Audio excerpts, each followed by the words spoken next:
Blog Talk Radio. Hello everyone, this is Lori Smith on Blog Talk Radio. It is 9:30 here in the morning, Saturday morning in Calgary, Alberta, July the 3rd. I'm happy to be here, and this is Worldwide Epidemic of Child Abuse and Human Rights Abuses, and we're on for half an hour. It's a live internet streaming radio broadcast from blogtalkradio.com. I'm just having some coffee and waking up here and just sort of thinking about the whole issue surrounding, the whole worldwide issue of child rights and human rights and the abuses, right, that go on around the world. It's absolutely crazy. I do study child rights and human rights really on a worldwide scale, and so that's why I thought I would include a show, at least one a week or maybe one every 2 weeks, just and talk a little bit about the whole world situation of child abuse and child rights and human rights abuses and whatnot. It's absolutely crazy what's going on out there, and most of us know that. We see the headlines, and we see what's going on out there and around the world, and even within our own countries, right? It's sort of what got me started in this whole thing is something I saw on TV one time about 3 years ago that just really bothered me, and I couldn't get it out of my head, and I thought, what is going on? This is like 2010. You'd think we would have come some distance in the whole issue regarding women's rights, children's rights, and the whole situation regarding the abuses that are, that they have to survive and deal with on a daily basis. And I thought, 2010, not 2010, now 2010. This was back in 2007. So 2007, I was just like, why is this still happening? Why are we not making any progress? And if I'm going to sit on the couch and complain about it, then I'm no better than anybody else just sitting around complaining about it, not doing anything about it, not saying anything about it. So I got involved, and I decided to start volunteering for some groups up here in Canada who were doing some good work over in Afghanistan and different places, and Africa, Uganda as well. And then I decided I'd take some courses at MRU, Mount Royal, here in Calgary, and an online program that's it's called International Community Development, and it covers, child rights and human rights issues and everything. So it was a great program. I'm just halfway through, and I had to stop going because I couldn't afford the courses anymore. And so when when my financial situation changes, I'll be going back to continue to finish my course and get all my certificates and then work towards a degree. But for now I'm on hold. So I'm still studying, and I'm still looking around to see what's happening out there and looking at the issues and whatnot. And I thought, I was more involved internationally for a long time, and I thought that it would probably be a really good idea to get involved locally and nationally, because we have so many problems here, in Canada and in the United States and in North America, right? And I thought, it's no good just to be involved around the world but not paying attention to what's going on in our own countries as well. We have to solve the issues in our own countries and as well help back up these other situations in other countries to help these people out, because obviously their own countries aren't doing such a great job, right? In many countries, they're just allowed to kill their families, they're allowed to kill their wives and their children, and there's laws that say that they can't, but no one backs the laws up. So they just go and they bury their family and then get another family, and then if they don't like them, they just kill them off. And so this is just ridiculous, and we know what's happening. And child rights are just such an issue all around the world, and even in North America, as we see with all the child abuse cases and whatnot. So I sort of turned my focus North America nationally, because I wanted to really get involved but at the same time, we still need to work on the whole issue of worldwide, child rights and human rights. So excuse me. So that's why I'm doing this show. And I found some information here that's really quite interesting this morning, just looking around. I was just kind of looking for something to talk about. I have emails popping into my inbox all the time because I signed up for emails to come in from a lot of different news sources around the world and also nationally, right? So I have an interesting article from CRIN, that's CRIN, and that's the Child Rights Information Network. And you can find this information. I'm going to just copy this link, and I'll put it in the chat room. And it's a great article. I'm just really going to read it out and take a look at it and talk about it a little bit. It's called Violence Against Children, Beyond the UN Study.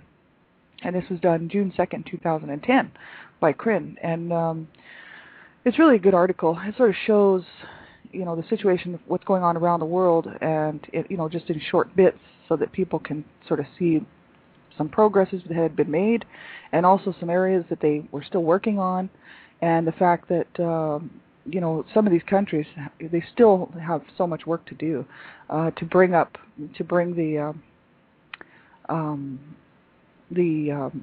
child rights and human rights, and especially women's rights and child rights, up to standard, some standard level, so we can see, something good happening for these people, because it's absolutely ridiculous the way that some of these countries treat their women and children.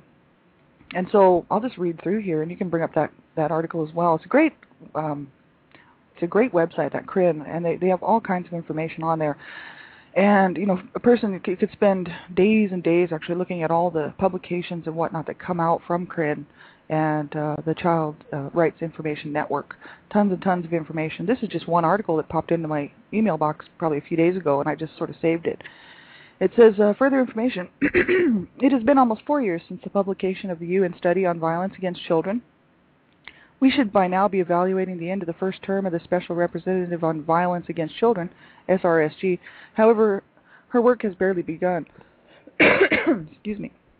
Here at CRIN, as we unveil our newly designed website on violence against children, we thought it would be a good time to look back at a process we followed closely, reflect on what has happened since the study was published, and look at the challenges that lie ahead and what can be done about them collectively.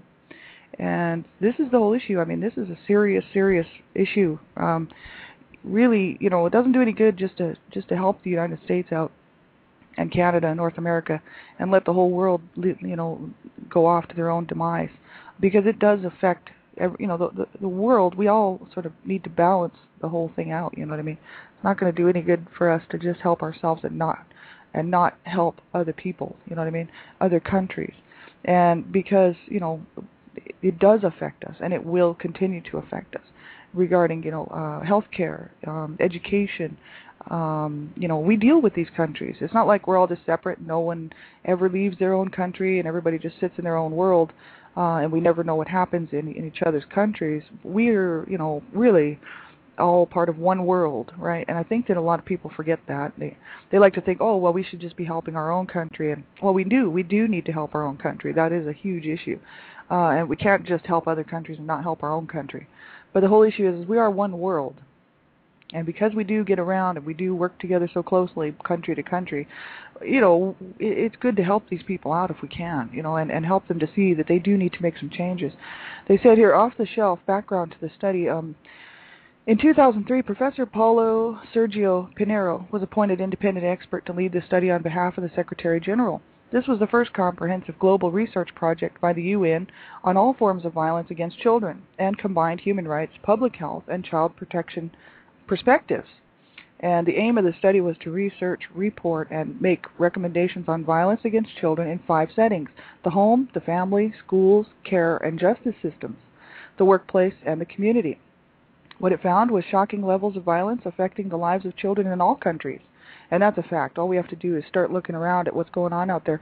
It's not all that hard because of the media and the people with cameras and people with access to the internet. Information gets out really rather quickly, so we can see anywhere at any given time all kinds of horrific stuff happening to children and women, especially women and children all around the world, and even men. Men are victims too.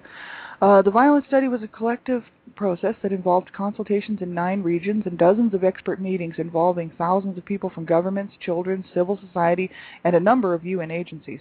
And the study was presented at the GA in 2006 and was accompanied by a book, World Report on Violence Against Children. The study provided 12 recommendations and proposed the establishment of a special representative to the UN Secretary General on Violence Against Children, the SRSG. It says easier said than done.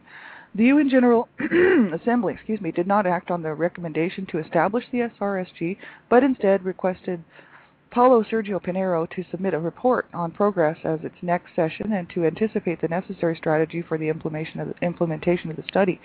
Despite a petition signed by over 1,000 civil society organizations, a second resolution of the GA, and letters to the Secretary General, it was not until December 2008, as the Ill World Congress Against Sexual Exploitation was underway in Rio de Janeiro, that rumors circulated about the Secretary General interviewing candidates for the post. And in May 2009, 2.5 years later, Marta Santos Pais was finally appointed to the SRSG on violence against children, almost 3 years after the GA had first called on the SG to create this post. So ripple effects. It says, despite the stalling in New York, the study inspired events around the world. The Middle East held its own launch of the Arabic version of the violent study, while the Council of Europe launched its campaign against corporal punishment, aiming to achieve a Europe-free Europe-free from corporal punishment. A first regional conference on sexual abuse of children was held in Africa, and a global conference on violence against the girl child was held in the Netherlands. In March 2009, the Inter-American Court of Human Rights confirmed the human rights obligations of member states of the Organization of American States, the OAS, to prohibit and eliminate all corporal punishment of children. And, so this is the thing. Things are happening, right? And because of this, it is kind of having a ripple effect, and, it's great. In September last year, more than 30 parliamentarians from 14 Latin American countries gathered in San Jose, Costa Rica, to discuss the role of parliaments in combating one of the region's most serious social problems, violence against children. And it says, slowly but surely beyond conferences and promises. So it says Liechtenstein has joined the list of countries which had passed legislation to completely prohibit corporal punishment of children, including by parents in the home. The number of countries worldwide which have achieved full prohibition is now 26, including 21 Council of Europe member states.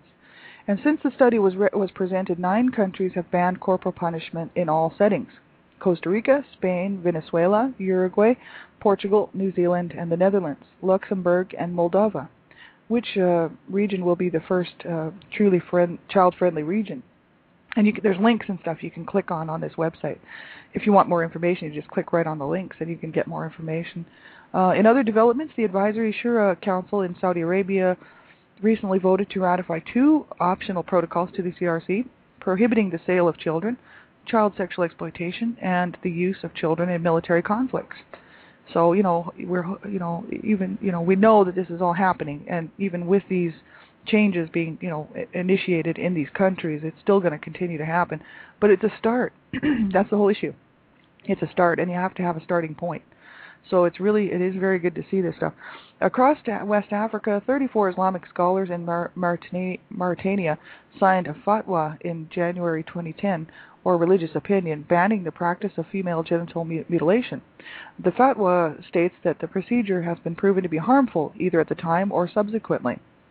And a few months later, parliamentarians from all over Africa gathered to push for a continent-wide ban on female genital mutilation cutting, and are calling on the UN to pass a General Assembly resolution appealing for a global FGMC, a female genital mutilation and cutting ban. So that's great. That's all over the continent of Africa, right? And this is what we want to see.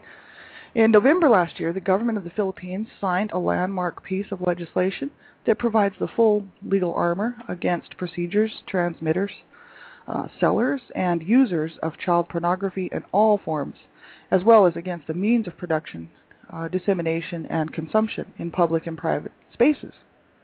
So that's great. And they said neglected issues here, children deprived of liberty. In April this year, Defense for Children International prepared an appeal for juvenile justice to be efficient, child-specific, fair, and respectful of rights, to be disseminated during the 12th United Nations Congress on Crime Prevention and Criminal Justice, which took place in Salvador, Brazil, from April 12th to the 19th, 2010. And they said most recently the U.S. Supreme Court declared sentences of life without parole unconstitutional for non-homicide juvenile offenders. While the decision, Graham versus Florida, does not go as far as children's rights advocates had hoped, it does make clear that the notoriously severe prison sentences children face on the federal level and in many of the 50 states have again crossed the boundaries of human decency. In similar developments, the Moldovan Ministry of Justice made a commitment to close solidarity confinement cells this May. I guess that's like like when you're when you're isolated or whatever, solitary confinement. Moldovan Prosecutor General Valeriu Zubko also agreed to create a special unit to monitor the situation of juveniles left in pretrial detention for long periods of time. And in February this year, President Funes of El Salvador voted or vetoed, 15-year sentences for minors. He maintained that the convention guarantees age-appropriate treatment of children, and citing Article 37B of this international instrument, he said that imprisonment must be used only as a measure of last resort and for the shortest appropriate period of time, because these are children they're putting in prison. These are, and I mean, we have to say, well, okay, do they need to be locked up somewhere? Possibly, but not with adult, male inmates, or female inmates who are absolutely out of their heads, and there's nobody watching and looking out for these kids, right? They just end up sex slaves in the prisons, and they're just, tortured and killed, right? And it's like these countries don't have any way to actually, because they're so backward, really, in everything that they do, they haven't got the checks and balances in place, so you put a 10-year-old kid in a prison full of a bunch of 30, 40, 50-year-old murderers, men, that kid doesn't stand a chance. And so that's the whole issue, right? They have to come up with something that's going to work a little bit better. They need a better juvenile, they need more juvenile detention centers. They need more criminal justice for youth, like youth justice and whatnot, right? But these countries are having a hard time keeping, the whole issue going just to be able to house their adult inmates, right? So that's why this whole issue is just huge, with children being thrown into prisons and whatnot. We know that children are used, for sexual purposes by inmates all around the world, especially in the Middle East. These kids will be given to the prisoners just for sex objects, right? Little young boys and whatnot. It's absolutely disgusting and disgraceful. It does happen. They have videos, surveillance, where they know this is going on. But how do you get a country to change the laws, and change the way that they think about things? Kids are not born to be just sex objects and slaves, right? I mean, this is just absolutely ridiculous. And these kids, they don't have to stand a chance. So they grow up, just living this life as a sex slave, And then when they get older, what are they going to do? Probably the same exact thing to another child, right? Just pass it on, right? So that's the whole issue, and that's something that, this world really needs to I mean, it's going on here in the States. I mean, we're talking in Canada. This is not something that is not, maybe they're not taking them into prisons and whatnot and letting the inmates get a hold of them. But the whole issue of child sexual exploitation and pornography and all that absolutely horrific stuff that's happening to children, right? It's going on all around the world, but at least in North America, we have a certain set of rules and laws, where, if people are busted doing that, they're busted. But over in those countries, prison guards actually go out and find boys and especially young boys, and take them and grab them and put them into prison with these men. And who's going to say anything? Who's going to do anything? The families are helpless to do anything. Quite often they will pay the family some money, and of course the family's so desperate for finances, because they don't make any money per year, hardly to live, no food, no money. So they take the money, and they have to just ignore the fact that their child has just become a sex toy in the prison for the men. And that's extremely bad, and it really has to stop. And that's the whole issue. We have to get these countries to start thinking about this stuff, right? Like making the changes necessary to protect these children, right?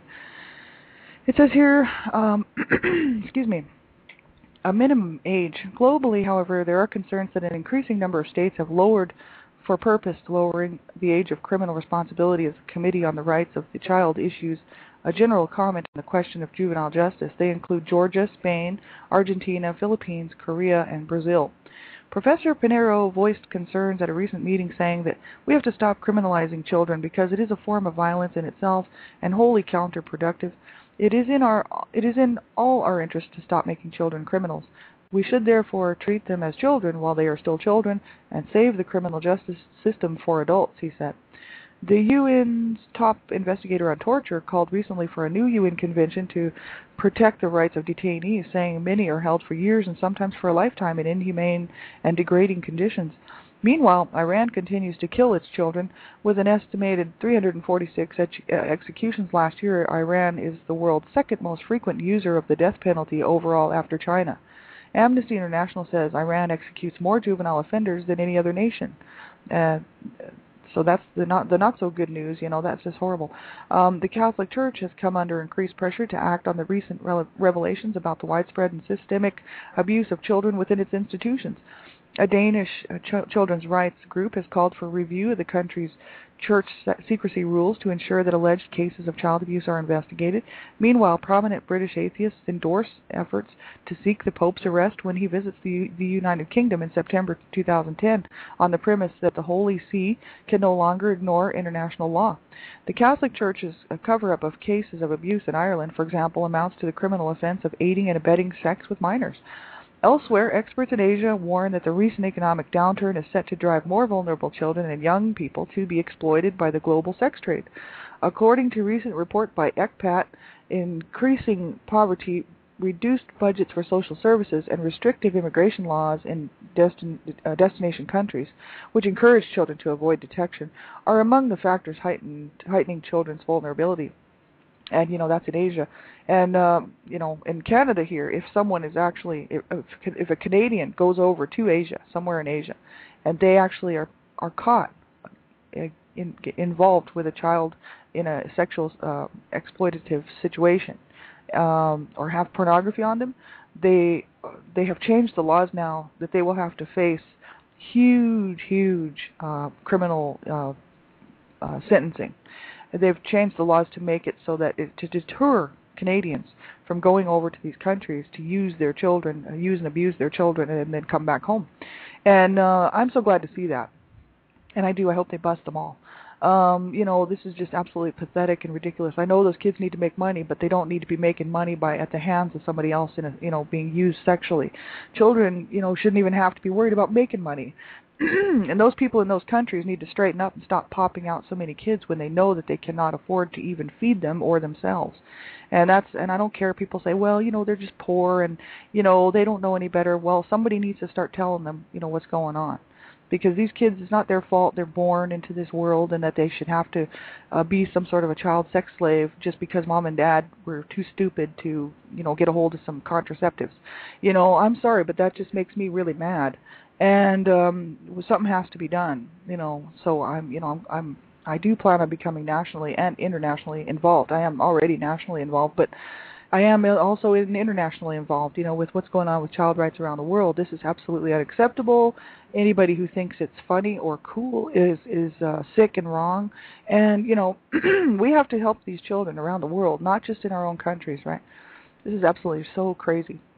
It says bullying, sexual violence, and corporal punishment are still rife in West and Central African schools, according to an 18th May report which calls on governments to harmonize laws on child protection and education and impose stricter standards on schools to reduce violence. And then it says a year for change. In March this year, the annual debate on the rights of the child at the Human Rights Council, HRC, focused on sexual violence. And then that you can read their coverage just by clicking on the link. They said in early April, the HRC gave the go-ahead to begin drafting a communications procedure under the UNCRC, the only convention that does not have such a mechanism. This comes after 2 years of campaigning by NGOs around the world. States will be meeting in December to discuss a possible draft for the procedure. It says the African Committee on the Rights and Welfare of the Child held a special session on violence against children in March this year. Speaking at the conference, the SRSG said the cooperation with regional mechanisms and organizations was a key part of her strategy and welcomed the fact that addressing violence against children was high on the region's agenda. Well, I would hope so. And Africa, they have a lot of problems over there too. And they always say, well, it's a lack of education and it's the poverty and everything else. And education is key. And that's why I support groups who are working to provide education for people in other countries, especially Africa and Afghanistan and places like that, where there's been nothing but war, generation after generation. Nothing but poverty and war and strife, and there's been no education in those countries for so long, and some of them never. So they need education to be able to see to get the information to know how other people are living. And it's not that they need to become westernized. That has nothing to do with it. They can they can be who they are. They don't have to become a North American.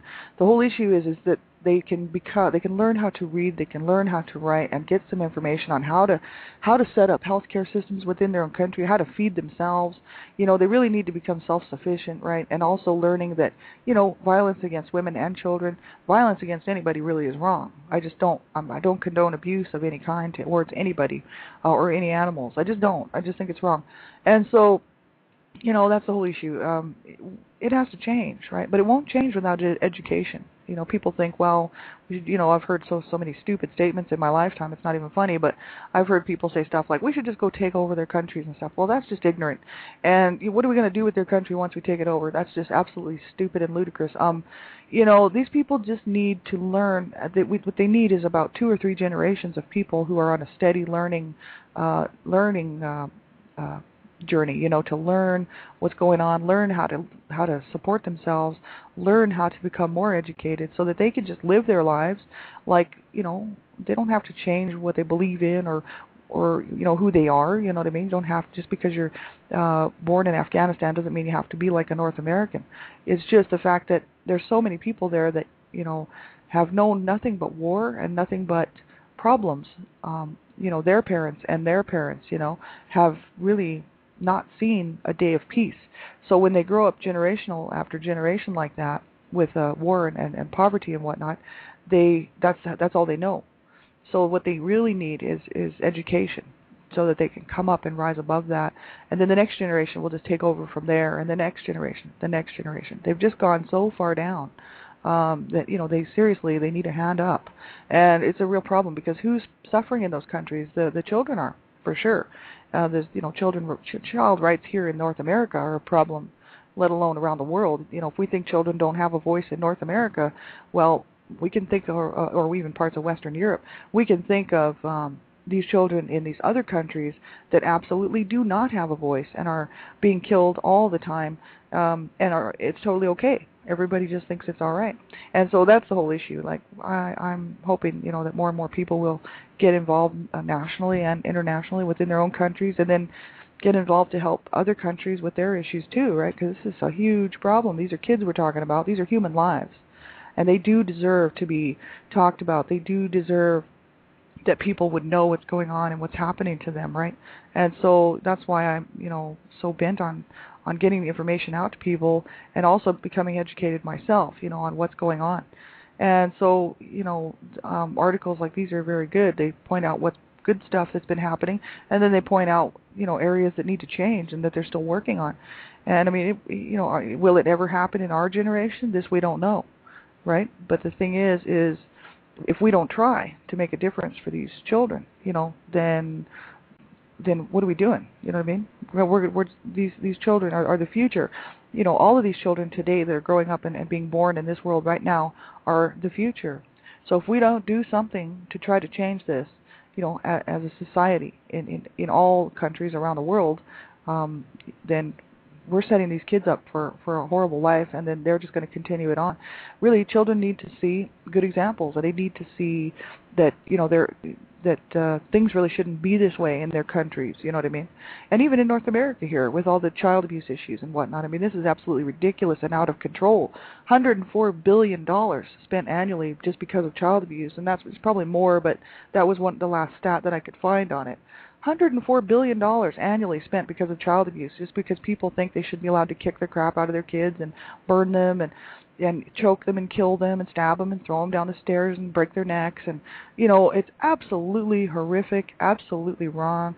And within North America, it's absolutely ridiculous that this is going on. I mean, I can even see it in some of these countries that are so backwards and ignorant because of time and war and issues like that. But North America and Western Europe, they really have to stand up and start doing something. This is absolutely ridiculous. So thanks for tuning in. We've got about a minute left.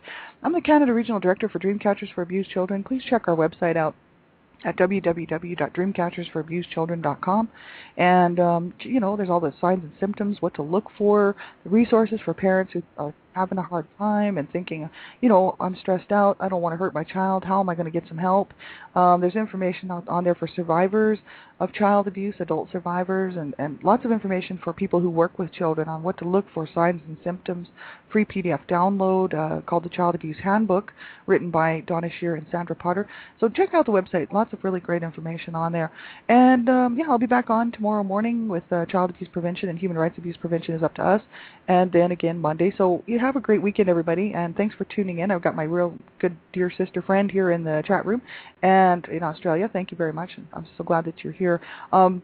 So take care of yourselves, everybody. Have a really nice day, and whatever you do, be sure and be a voice for the children. They sure do need it, and they need our help. So have a really nice day, and we'll be talking to you real soon. Bye-bye.